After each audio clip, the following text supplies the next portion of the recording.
Hey everyone! It's story time about how I sold my Trek 830 mountain track in the middle of winter in Nebraska.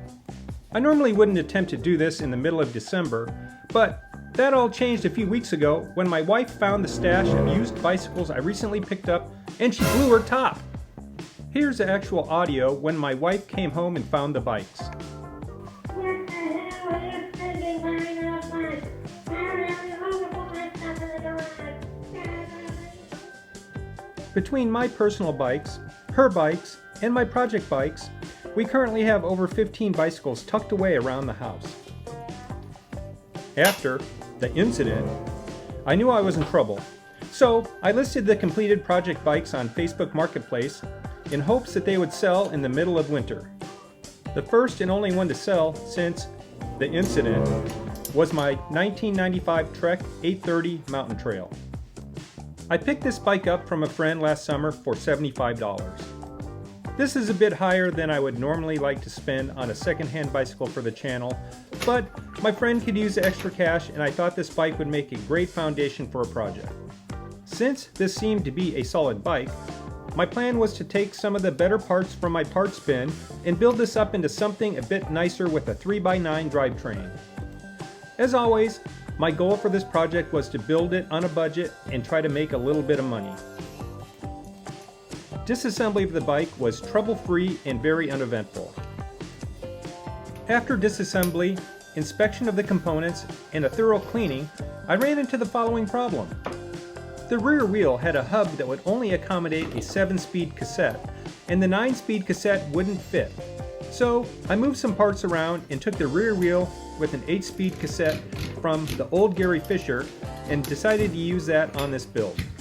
With that sorted out, let's review the components used on this build and add up the costs.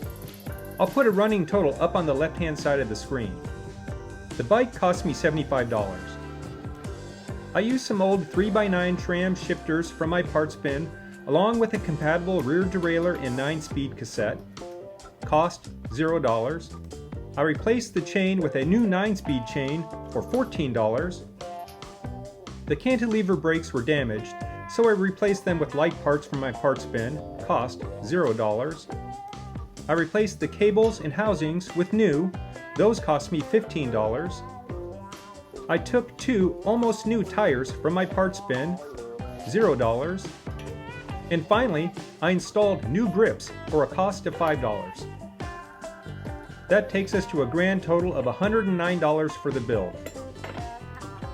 I listed it on Facebook Marketplace for $160 and waited. 2 weeks went by with no interested buyers, so I lowered the price to $150. A short time after that, an interested buyer contacted me and we arranged to meet. They were happy with the bicycle and paid me $150, and my wife would be happy that yet another bike was gone from the house. So, I walked away with a $41 profit for this flip. This was a win in my book, but let's talk about how it helped the channel grow. The build video on this bike is doing a little bit better than average. As of recording this, the video has received over 2,200 views and added 16 new subscribers to the channel, and these numbers keep slowly climbing. Thank you for your support, and if you enjoyed this content, please consider hitting the like button. I hope this video has inspired you to keep an eye out for potential flips in your area. Thanks for watching, and don't forget to subscribe to my channel and click on one of these videos for more bicycle restoration content.